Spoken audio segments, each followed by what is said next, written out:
and to the Cúirt International Festival of Literature. I am Ray Darcy.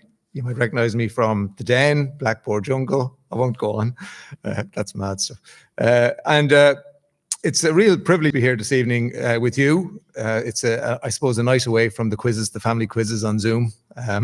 What a day. What a brilliant day. What a lovely, lovely day.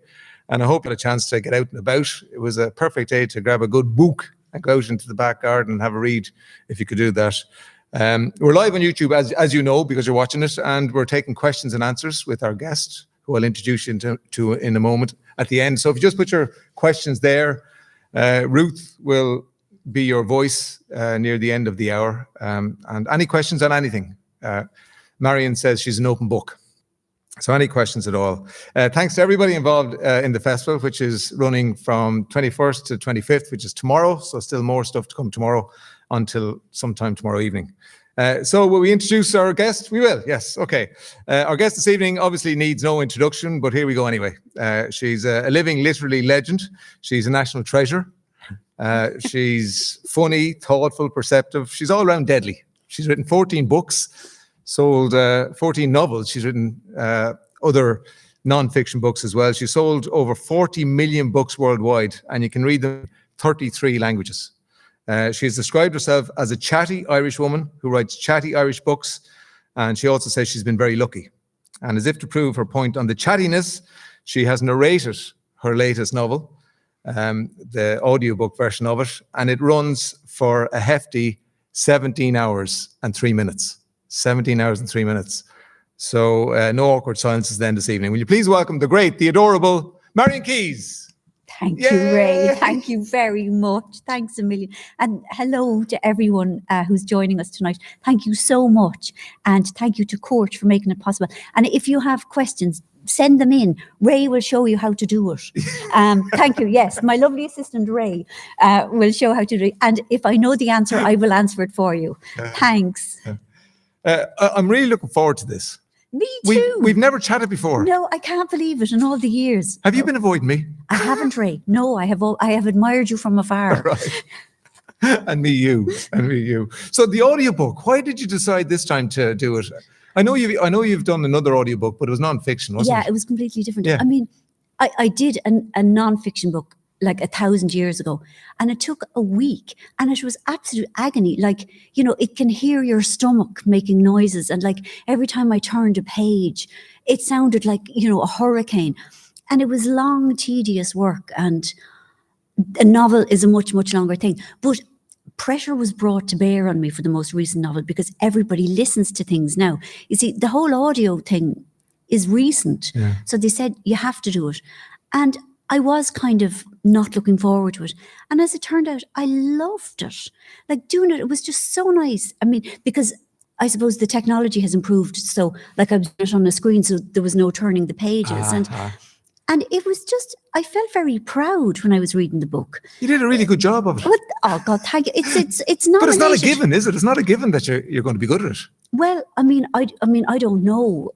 I mean, because I've never done a novel before, but it's up for a reward for the British Heary Book of the Year. The longest audiobook. The longest, yes, sometime in May. But I did, it was just me and this engineer, and it was a very, it was a lovely experience. Like I'd happily do it again.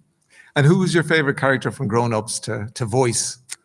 Oh my God! I mean, there's a character called Johnny, and he's quite Russell Carroll Kelly. You know, he's a bit goy. And as is Ferdia. Ferdia is Russell Carroll. Ferdia is worse because he's 22. Yeah. I mean, there's a scene that's set in a disastrous guest house in County Antrim where they go for a murder mystery weekend, doing the accents. I'm told my accents are atrocious, that they were really bad, but I thought I was great. So I was having a fabulous time thinking, God, this is amazing. I'm really good at this. Yeah. So I enjoyed it, even though a load of people from Antrim contacted me to tell me that it was terrible, but that was okay. Yeah. After doing an audiobook, do you think you might be more quick to edit your books in future? Because all your books are quite hefty, aren't they? Yeah, they are. And every time I start a new book, I say, right, now this is going to be a nice short one. Nice, nifty, like quick in, quick out. And I really said that about the one I'm writing at the moment. And I don't know what happens. I just can't. once you start exploring a character, there are always more bits to find out. Yeah. And it's not going to be a short one. Right. And I would like it to be. But like, it is what it is. Like, that's the way I am. So Grown Ups, I think was launched at the beginning of February. And then, of course, the world changed. Yeah, it was the February 2020. 2020, yes. Yes. So you had, what, 4 weeks or less than 4 weeks of publicity done? Yeah, but I was lucky. I mean, like, I managed to get it done and it got out. And then people didn't know what to buy because nothing kind of new was coming out. Yeah. So, like, a lot of people read it. So no, like, I mean, I was lucky. It wasn't a bad experience at all. Can we assume that everybody watching has read it, or are we? I'd say, well, I have we don't to be careful know. about spoilers? Oh God, I hope not. Right, we'll assume that most people. Yeah, read it anyway. I'd say they have. Yeah. So it was difficult writing that because in the middle your dad died. Yeah. So how far in were you? I was quite near the end. Right. And I was also very close to my delivery date. Like, my dad died on the 18th of December in 2018. And my delivery date was the end of the year. Right. But coming up to it, he hadn't been well.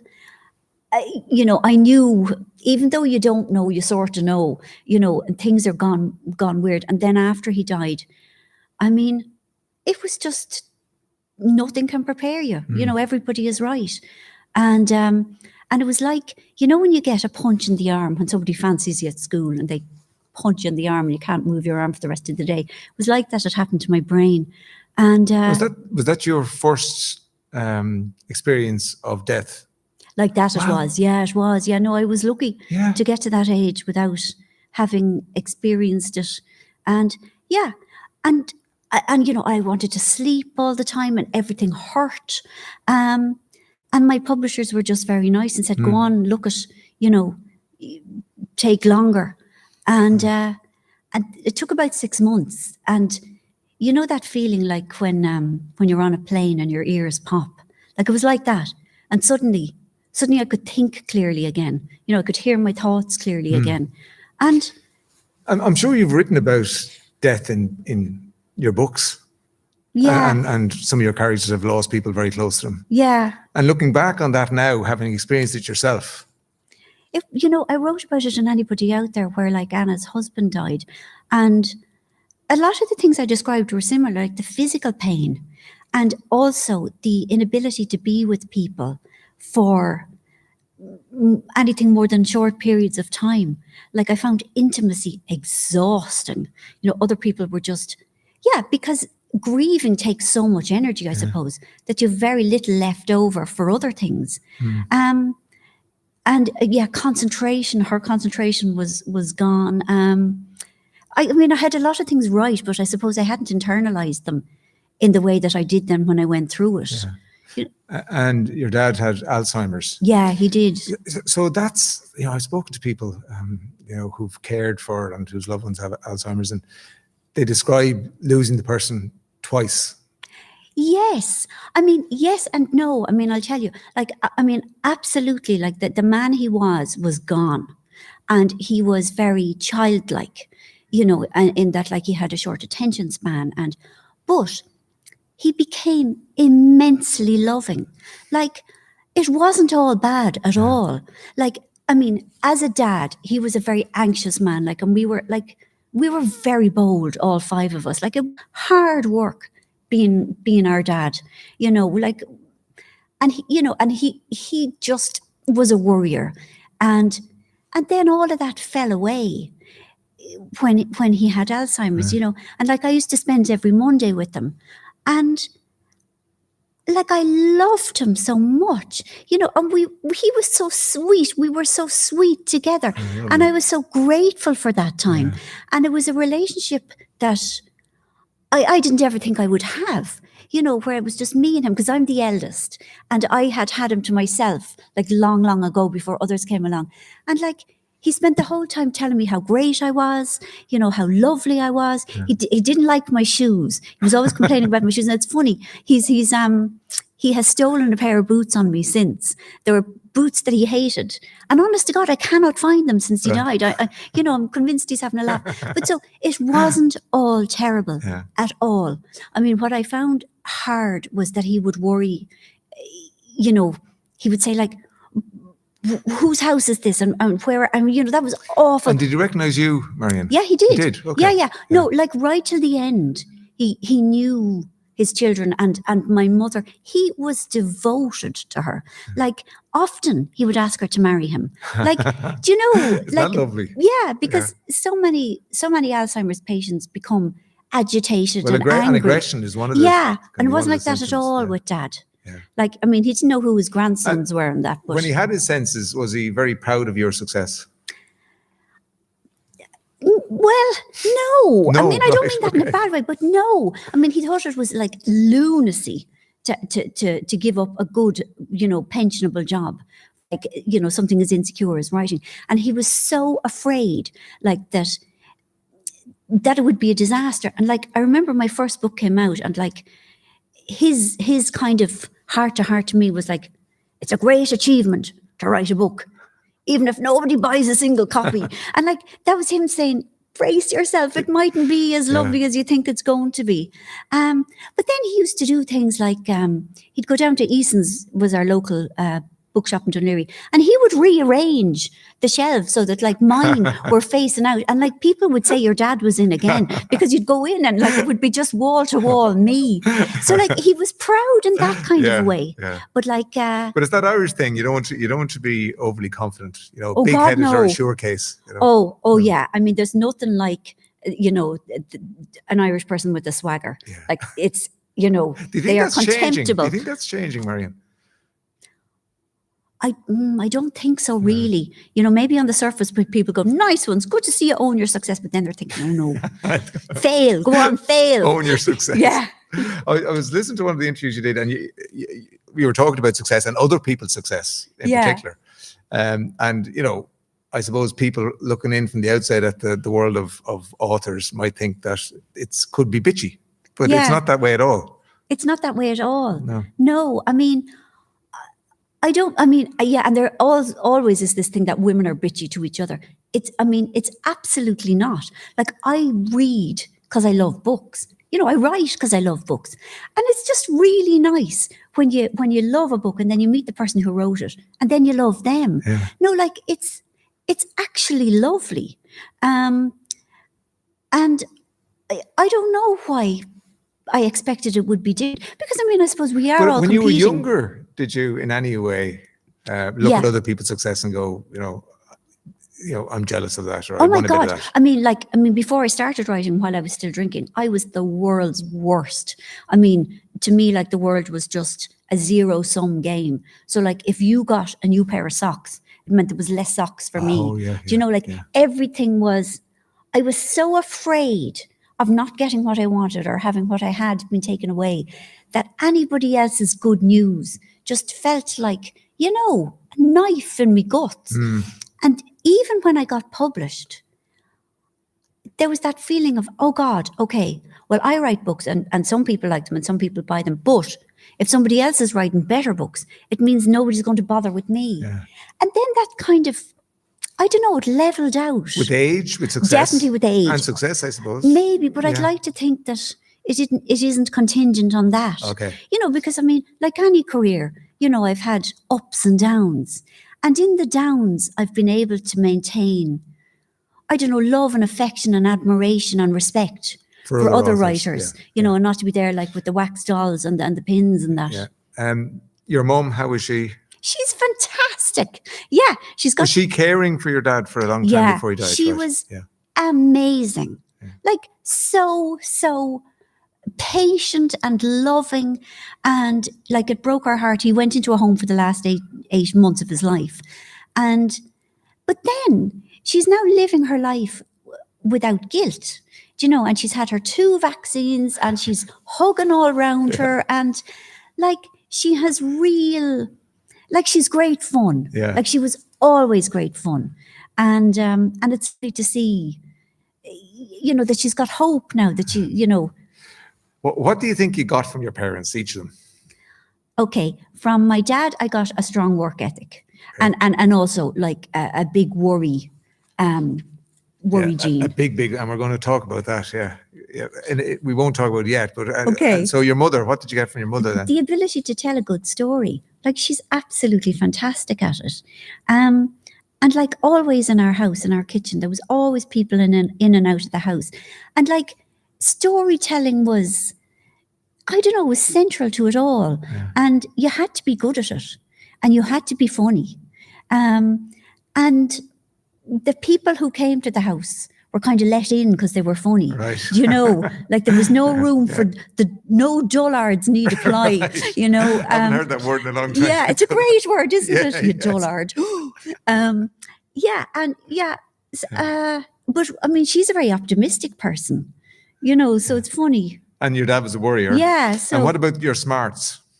I suppose, yeah, yes and no. You see, yeah, I mean, Daddy Keyes was very, very clever, but he was good at the sums and the science stuff and that, and like, I'm absolutely not.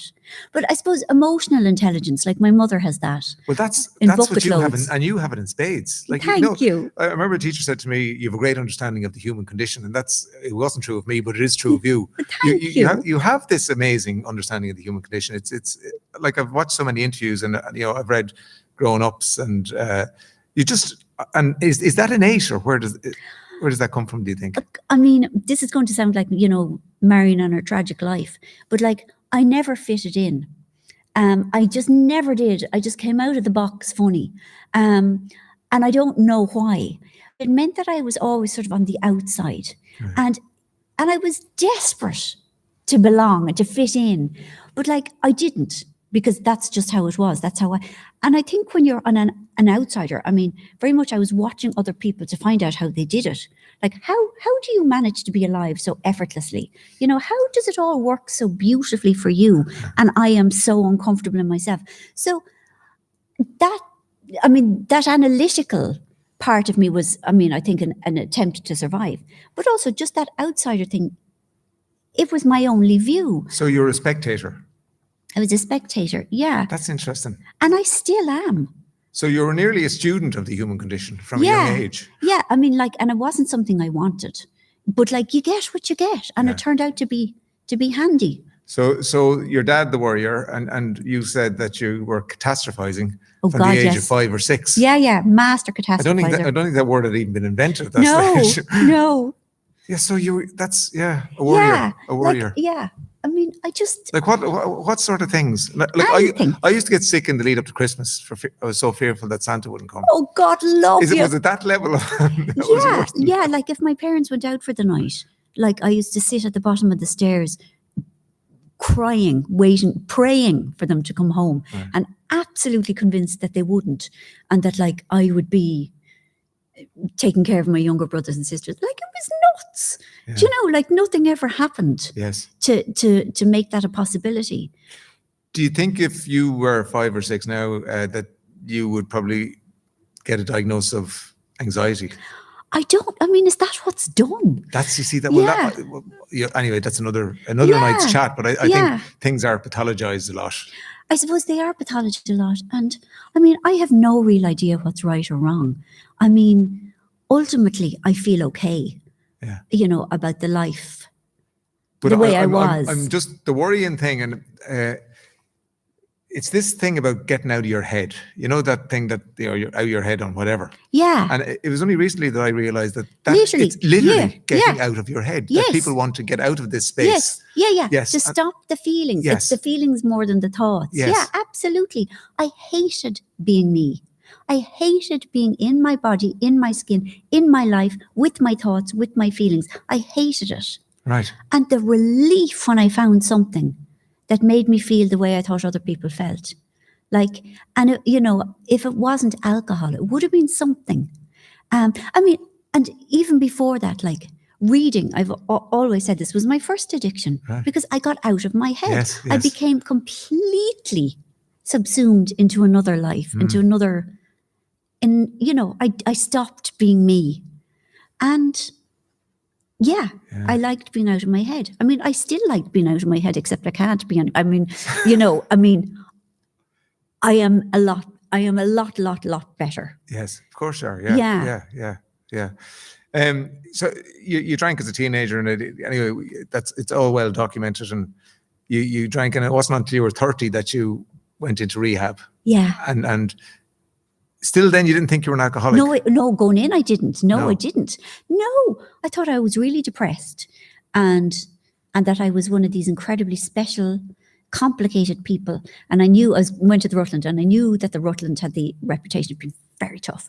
And I thought they will have the finest psychiatric brains in the country, and they will assess me, and they will find out what is wrong with me, and they will tinker around in there and cure me and send me out fixed and fabulous. And they were like, "Yeah, grand, you're an alcoholic." And I'm like, "Excuse me," and It's more complicated than that. it's far more complicated. And I said, no, I only drink because I'm depressed. Once you fix me, I'll be able to drink normally. And sometime during the 6 weeks, I just got it. That there was nothing special about me.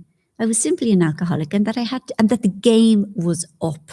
Right. And I accepted it, but I was devastated. Because I thought, Jesus Christ, I'm only 30. I thought if I had handled this a little bit more carefully, I could have got another 20, 30 years of drinking out of it. And you're lucky you didn't. I know. Yeah. I know. I feel so lucky. And all of that, of course, I know you don't want to be, destitute in London on your own in a place with no curtains to become a better writer, but it has made you a better writer. If it doesn't kill you, it makes you a better writer. Is that it? I don't know. I don't know, because I can't compare myself to anybody else, but I know what it's like when your life veers really out of control, and where I was thinking this was not supposed to happen to me. It's very shocking and interesting when you end up in a situation where you had never anticipated going. That whole thing of I was middle class and I'd gone to university, and I thought I was supposed to be within certain parameters. Yeah, but that's a very simplistic view of the world. It's really simplistic, yeah. And addiction. But you're really young. Yeah. And so it got a hold of you in your early 20s, did it? And well, I think I was always. Alcoholic in waiting from young. Yeah. And Rachel's Holiday, she went into rehab, and is she coming back? Is that what you're writing at the moment? Yes, it is. Yes, Ray. Yeah. Yeah. So what age is she now? It's set in 2018 at the moment, and she's 47. Right. And but I am going to bring it up to date, and incorporate the current unpleasantness, the current appallingness. So it's about Rachel and all her family still. There are many characters. There's a man in it, Luke Costello, who was in the first one. He is in the second one. Right. It's so enjoyable writing about him. It is so lovely, Ray. I was wondering about writing male characters as opposed to female characters. Yeah. I think Grown Ups was the first book, maybe the second book. Because you have Johnny, and you have Ed, and you have Liam. And Ferdia. Yeah. Of the 7 main characters, 4 of them are men. Yeah. And it was interesting to write nuanced men in pain. They're all in pain in various ways. In earlier books, it was far But they more... have desires as well. That's I'm interested in how you get your head into a man's head, because we are different, whether you like it or not. I don't think we're that different. You see, women have desires as well. Yeah, I know. I didn't say women, but it's just the type of desires, I suppose. We are, and without going into a sort of neuroscience, neurophysiology sort of lecture or whatever, but our brains are different. Are they? Yes, the makeup of our brains are different. I think it's quite easy. For example, there's the area of the female brain which deals with empathy is bigger than that for a man. Go on. Yeah. I didn't know that. Yeah. Okay. Obviously, we get aroused quicker. Really? Yes. Well, I suppose. We do. And that's the result that more men have fetishes than women. So they're only just a couple of things. But I don't know. I think it's just a case of paying attention. I honestly don't think men are that different. Right. I think men, when I'm writing about them, it seems appropriate to weave very closely their interest in sex. That it seems very almost unconscious. It's just part of in and out. Right. It's thoughts. They come, they go. Yeah. Often. We'll have to chat about that again, about the difference between men and women. But we have to be different, or else the world would be very... I don't know. Well, here's the other thing, right? Okay. The Alain de Botton's book, that one, his most recent one, what's it called? I think it's called The School of Life or something. Oh, yeah, it is. Yeah. And his sort of theory is that we've all mad stuff going on in our heads, and that if we were more honest about the mad stuff, then people would say, oh, geez, everyone I agree thinks about the that. same. Yeah. No, I absolutely agree. Yeah. I mean, I think we're very much boxed into small spaces in order to keep the world functional.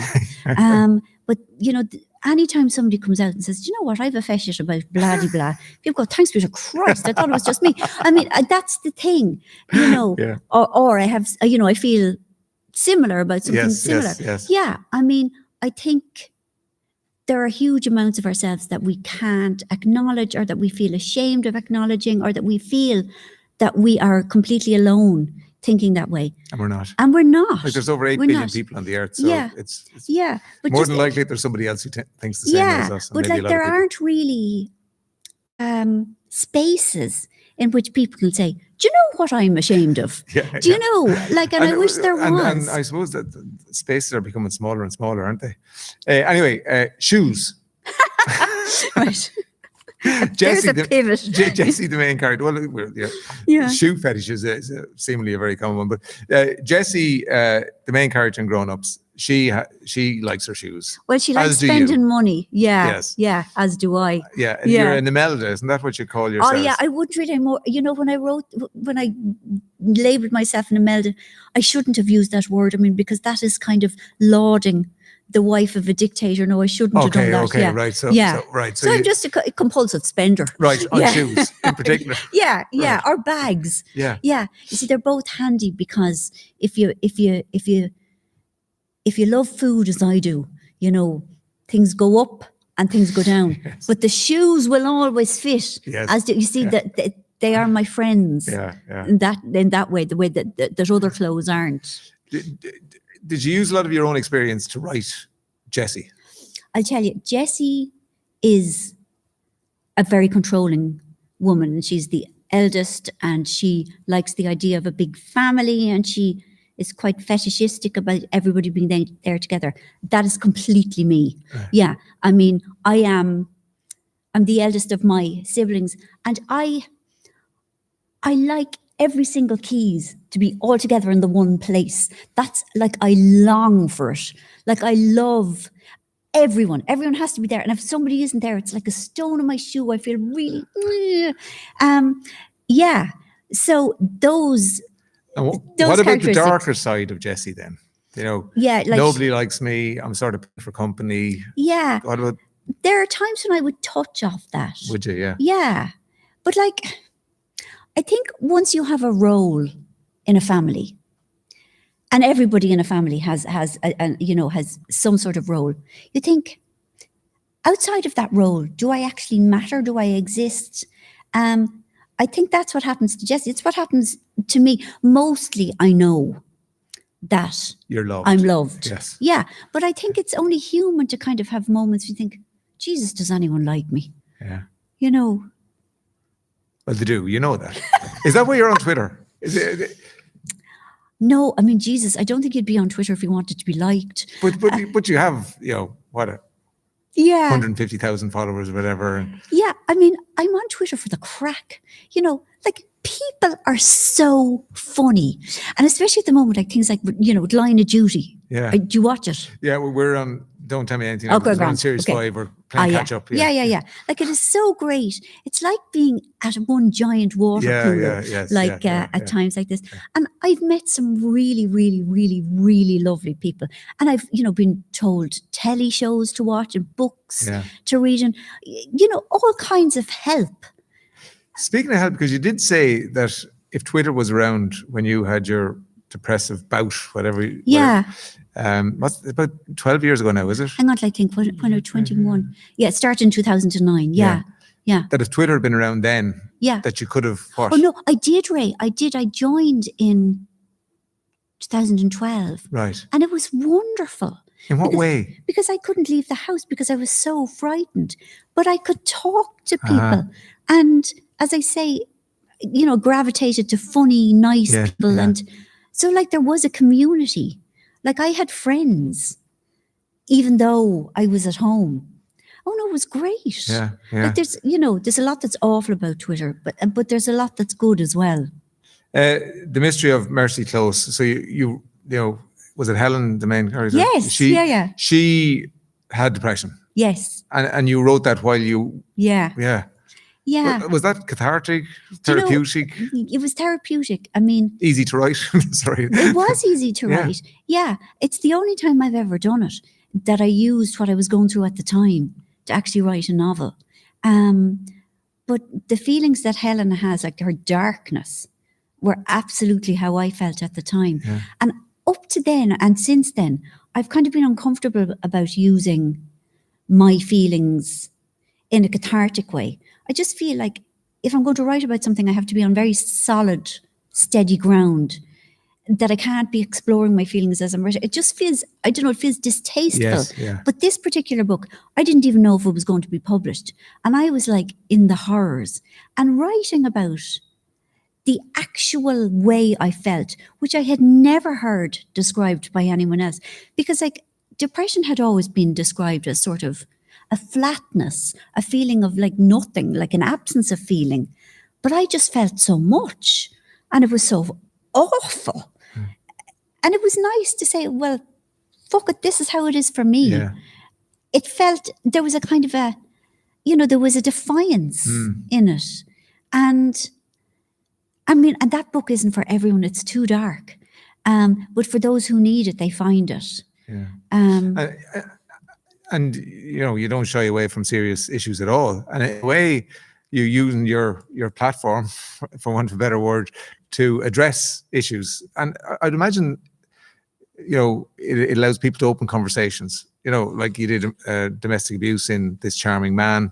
You've covered the theme of abortion and other things, and obviously alcoholism. And do you feel that? Do you do that intentionally? Yes and no. I mean, the thing is, I'm a storyteller, and my duty is to the reader. I have to deliver a story that is smooth, and makes sense. And I can't, and I mean, I feel passionately about things, but I can't take something I feel passionately about, say, for example, direct provision, which I wrote about in Grown-ups, and shoehorn it into a novel and create a kind of a crappy, unconvincing plot point. It's got to be seamless. It's got to work. It's got to sing for its supper. Yeah. And if I feel I can do it in a way that won't bother the reader or will actually enhance the story, then I'll do it. But like I've taken things out where, I've just known that like, no, this isn't actually. Because they felt crowbar. Yeah, they did feel crowbar. Yeah. It didn't feel authentic. And, I have to remember like what my ultimate duty is to write a story that convinces in every single aspect. Okay, well, put it this way then.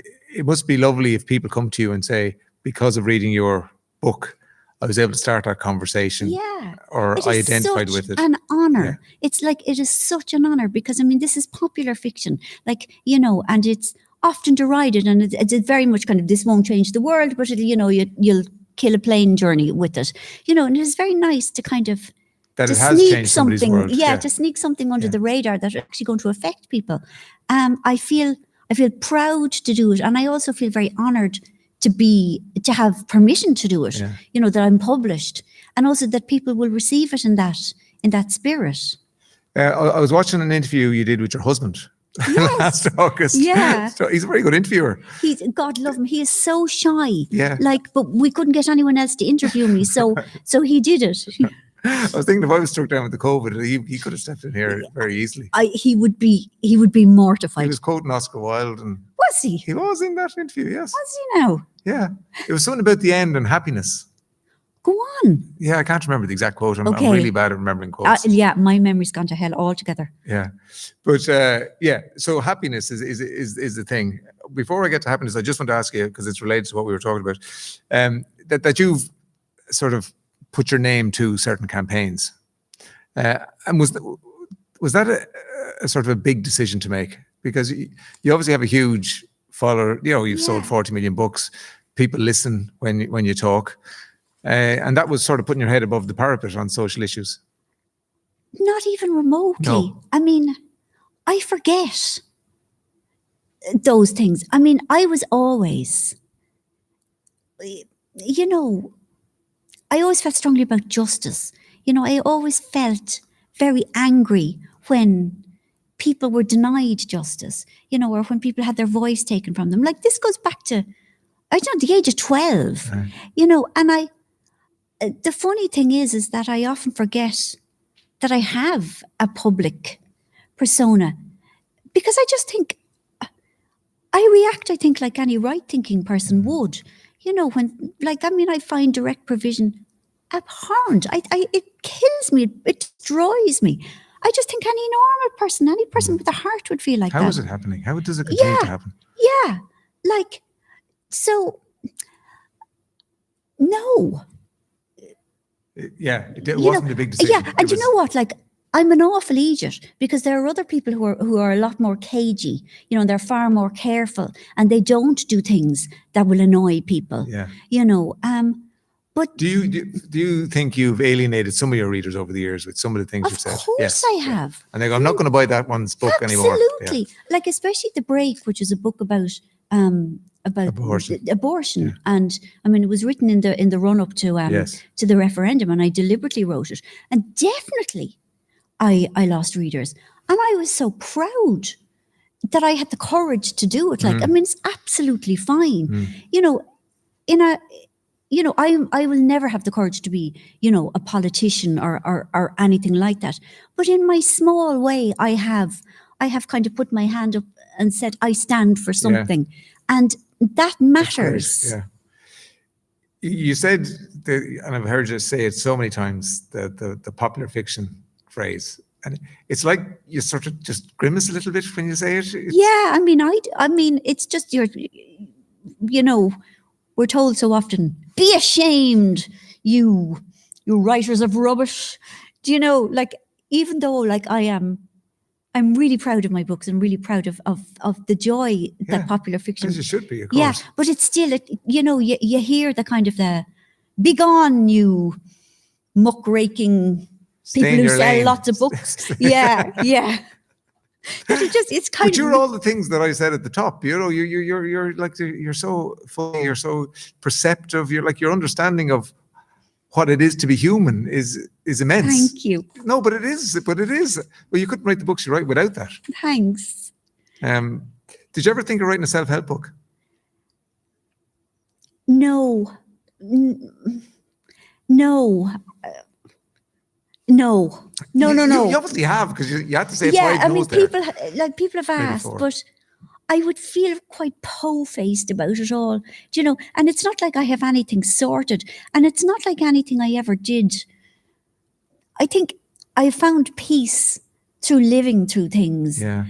Not because I don't know, learnt to do things or meditated or cut out gluten. But you did do that, but they didn't work for you. Nothing worked. Nothing worked except... You did meditate and you did mindfulness. I did everything. Yeah. Yeah. And it was just time. It's just time and kind of going, Jesus, you know, I've survived. Yeah.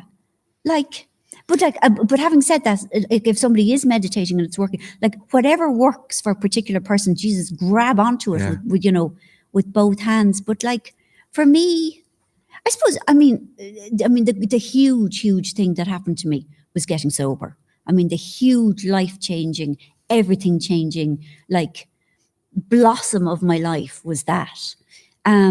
Like, that is the thing that changed everything for me. And my God, you know, like, it's funny what we said earlier, you know, I feel so lucky that it happened so young. Yeah. Have you read any of the sort of sobriety literature, the soberistas? Have you read any of that?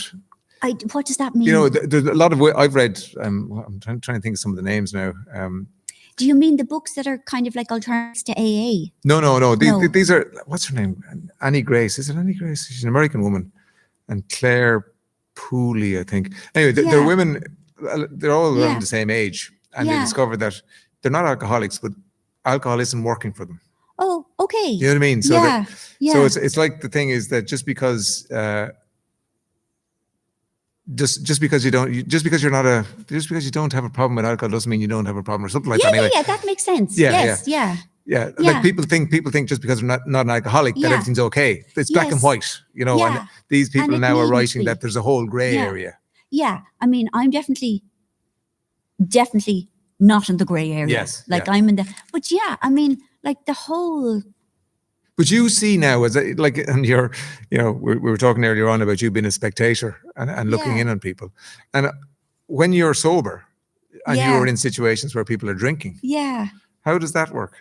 I mean, most of the time, I don't even notice. Like, honestly, you know, I mean, I used to think that if I ever had to stop drinking, I would be obsessed with everybody else's drink, that I wouldn't be able to stop. I can be with people and I have no idea who's drinking what.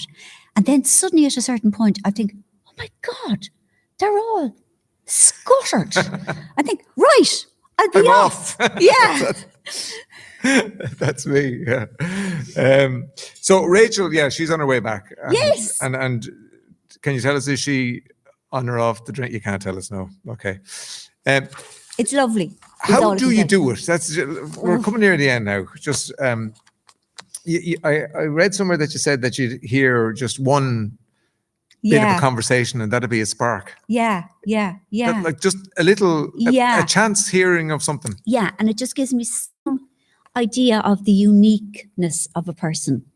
But then it's a huge layering process. Like, people don't understand, it's not magic at all.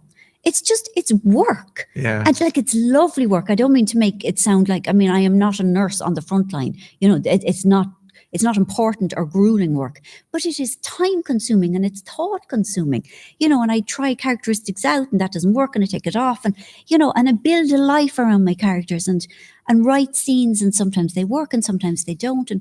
And it's about, like, often I will read what I've written and go, if I had paid money for this, would I be impressed or would I be like flinging the book on the floor? So it's as simple as that, and thinking, would a person really say that? You know, it's very easy. It's not really easy though. Okay. Everyone would be doing it if it was easy. No, the thing is, people give up when they find that it's hard work. Right. They think it means that they're not good at it. It's not. But you describe writing coming from the subconscious. Yeah. Now that seems daft to me. Okay. Right. You see, the top part of Ray has a certain amount, but underneath you have memories, you know, that go back to when you were 4 or when you were 16 or 27. You know, you have feelings that you haven't been in contact with for a long time. That's all. And you mind that, do you?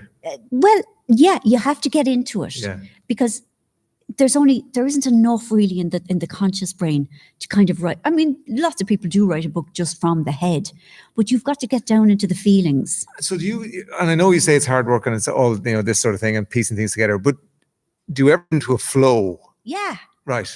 Not often, but yeah. And is that sort of like an out of body experience? No, it's not, but it's like, I don't know, say if you're painting a door and it's just lovely. Do you know? It's just coming out like that. Yeah. And like the brush, you know, the paint isn't dripping. Do you know that lovely feeling of like, and your thoughts aren't troubling you? It's like that. And when you read that back, is that better than the other stuff? Not necessarily. No. Right. Not necessarily, but there are times when I know, right, and I think, okay, that's the feeling I was trying to get to. That's the connection I was trying to write, and it's eluded me for days.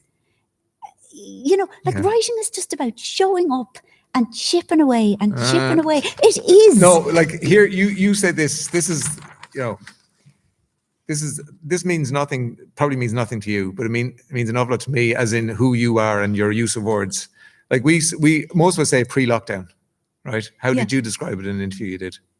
The before times? In the before time. Yeah. It's like, that's, you know, it's like pre-lockdown sounds sort of clunky and nearly scientific. And then you go, in the before time. And it was effortless, you know. Right. Well, but I think Irish people are sort of like that, though. Yeah. We don't like to say anything by its actual name. Like, Irish people are a nation of changers, of nickname givers, of word subverters. What was your nickname? Oh God, I don't know. Oh, I don't know. Keyes or no? Lopsided Marian. I don't know. Right. But you know the way. Yeah. But like, I think all Irish people play with words any chance we get. Like, I would never live anywhere else. Mostly for that. Right. You know, I love how we are with words. I find, I mean, it's an art form that happens all the time in every conversation. Like, it's lovely. I've loved this chat, and people have been watching it on YouTube. I nearly forgot there that we had an audience. I got so engrossed. And people have been wanting to ask you questions, and Ruth is there. Yeah, we have a lovely question here from Chloe Gibson. She says, "Hi Marianne, I recently listened to the podcast you recorded with Elizabeth Day and found it incredibly life-affirming. I was wondering, when writing, what comes first for you, the plot or the characters?" The character, without a doubt. Now, Ruth, do I talk to you or do I talk to Ray? You have to talk into the microphone. Oh, yeah. Okay. Sorry. Right. Yeah. Oh, yeah. Okay. The character always. Maybe you can talk into that. Yes. There. How about that? Yeah. Yeah. I mean, a plot. Chloe is looking there. Hello, Chloe. Thank you. A plot will have to appear eventually. But like, I write about people, I write emotional landscapes, and nothing really matters in terms of events without the people. So I hope that answers. But like, if you're trying to write, everybody writes differently. And so whatever works, but like eventually both will have to come together. Like both will have to be there and convince. So I hope that helps. Yeah. Thank you. And did you change your strategy in Grown Ups? Did you start with the plot first? Yeah. I started with the plot, with that, and then, and I really thought, I thought this would be a right nifty quick one. In and out, no bother, 80,000 words, all from the head. And it didn't work out. No. But you look at 537 or something pages. Yeah, it's a lot. Do people come to you and talk to you about characters and say, I wish they stayed together? Yes. Or, yes. Yes, yeah. I mean, in Grown Ups, there is a relationship. Yes. Yulia, yeah. And people were upset. That it didn't happen. Yeah, and they've asked for a sequel. Yes. So you never know. I was very invested in it myself, So we'll see. Right. I know what you're talking about. Probably a lot of people do. But just in case it's a spoiler, we won't mention the names. Ruth, have you got anything else there for us? Yeah. So Joe in Cork is wondering if the pandemic has affected how you write in any way. That's a great question. Hello, Joe. Yeah, it has. I mean, in the beginning, like I couldn't write at all. And there's actually a reason for that.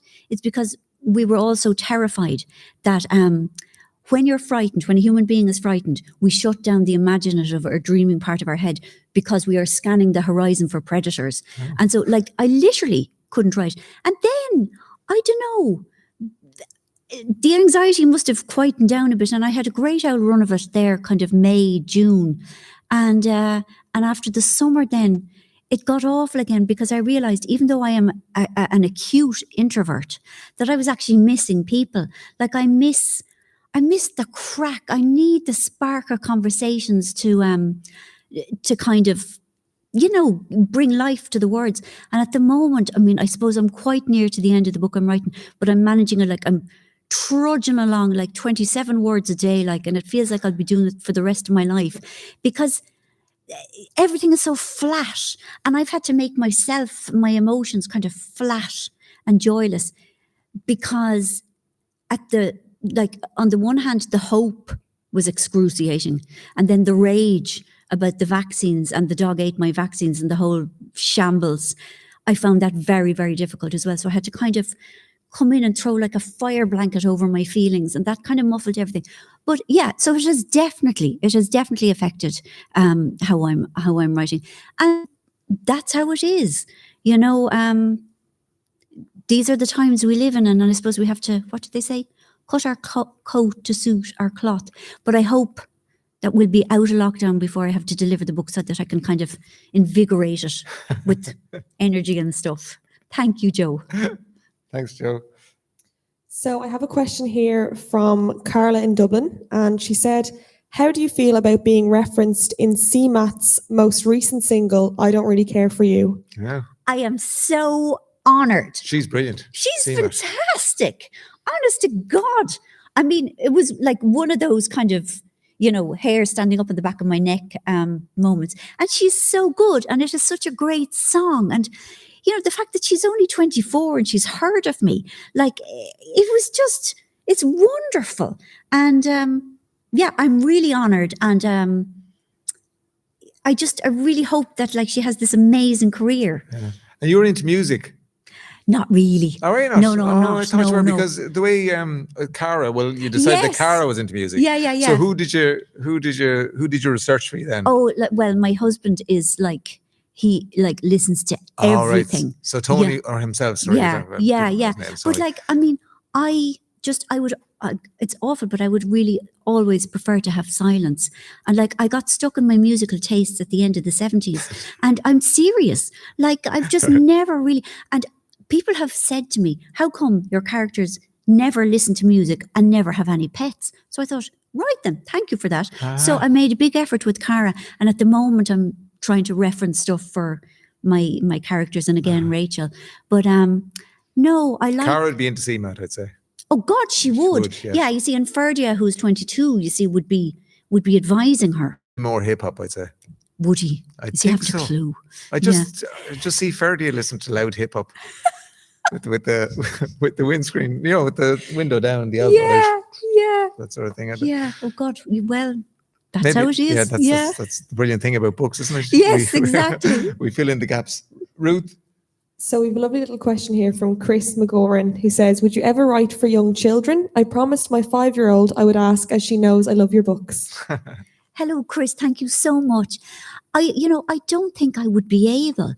I think it's a very particular talent and skill to write for young children. And I'm fairly certain I don't have it. I think I found my lane, and I'm so grateful to be in it. And I have no plans. I mean, and the thing is, there are so many great authors for children that it would feel wrong for me to try and muscle in on it. But thank you. And I hope you have something lovely to read your 5-year-old tonight. Thanks, Chris. That's great. Thank you. And I have a question here from Paul Kumi, who said, I recently read The Brightest Star in the Sky, and I got the sense that you had a great time writing it. Are there any particular characters or kinds of characters that you have a lot of fun writing? Oh my God, that's a lovely question. I mean, I think it depends on the book. Like, I loved Matt and Maeve. Like, I loved their particular age and the way they lived. Like, it was so hopeful, despite what they were going through. I liked Jemima, the posh English lady. What I loved about that was like the layers of the flats and the building and the people who lived in it. I think I have to like all my characters, really, even the bad ones. I have to have some kind of interest or affection for them in order to be able to write about them. But I don't know if there's any. I suppose I like people who are articulate and funny, and I think I probably put a higher percentage of them in my books than actually exist in real life. Lydia's No brother. dullards. Yeah, no dullards. Yeah, but see, even the dullards have their place. So yeah, I'll have to work on upping my dullard count. Do you dream about any of your characters? Not really. No. I mean, the odd time. The odd time I've been stuck on a plot point and I've had the most fantastic idea, the most fantastic solution has appeared in the dream. And I've woken up and I've been so, oh, thanks be to God. And then it's like, oh no, that's complete nonsense. Do you know, like always, dreams are useless. Are they? Yeah. Well, for providing practical solutions, yeah. No, because they say, this is like, I'm fascinated by the brain, but they say that what happens while we sleep is that we assimilate things that have happened during the day. To be honest, I agree with that, because at the moment, this is back to the question about how do I write in the pandemic. Yeah. I write for about an hour and a half before I go to sleep now. It's just the way it's not it's something I would recommend under normal times, but like these aren't normal.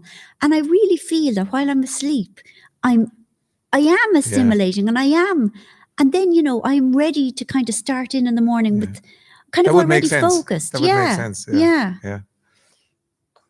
Ruth, we've time for one or two more. Yeah, I've the last question here. So it's from Tracy Kennedy on YouTube, and she says, Marianne, would you have any tips for someone who really wants to write but just doesn't know where to start? Okay, Tracy, the very first thing you must pretend to do is that nobody is ever going to read your book except you. Nobody. Like, not your boyfriend, not your mother, not the girl, the bitch you were at school with, like nobody.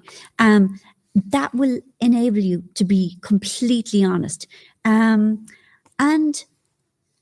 try not to judge what you are. Like, your first attempt is going to be woejous, and so will your second, and so will your seventh. And just keep at it, because people think that writing is magic and that like perfect sentences come out first time. They don't. Writing is hard work and it's tedious at times, but if you keep at it, things will improve. Also, if you've got an idea of a plot and an idea of a person, you know, you will skate along the surface for a while and things will go well. And sooner or later, you're going to hit a wall. You won't know what to do with the person, or you will lose interest, and you won't be able to go any further. And then you'll think, oh no, this was like a stupid idea and I need to stop. Absolutely not. Go back to the start. Write your character deeper. Make your plot more convincing. Go down rather than forward, and go back rather than forward. And then once it's a far more convincing character or set of characters, you will be able to go forward. Like, this is the thing that people don't get, is that like, put the work in and the work will carry you. And I really wish you well. Like, it is such a wonderful, rewarding thing to do. So I really hope it works for you, Tracy. Thanks, Tracy. Final question, which will bring us up to the end of our little chat. Marian Keyes, are you grown up? I'm not, Ray. No, I'm not. No, bits of me, I can drive. Yeah. No, because no matter what age we are, we carry all our younger selves in us. And if something happens in any particular day, something happens to upset me, I can remember what it was like when I was 12, all of a sudden.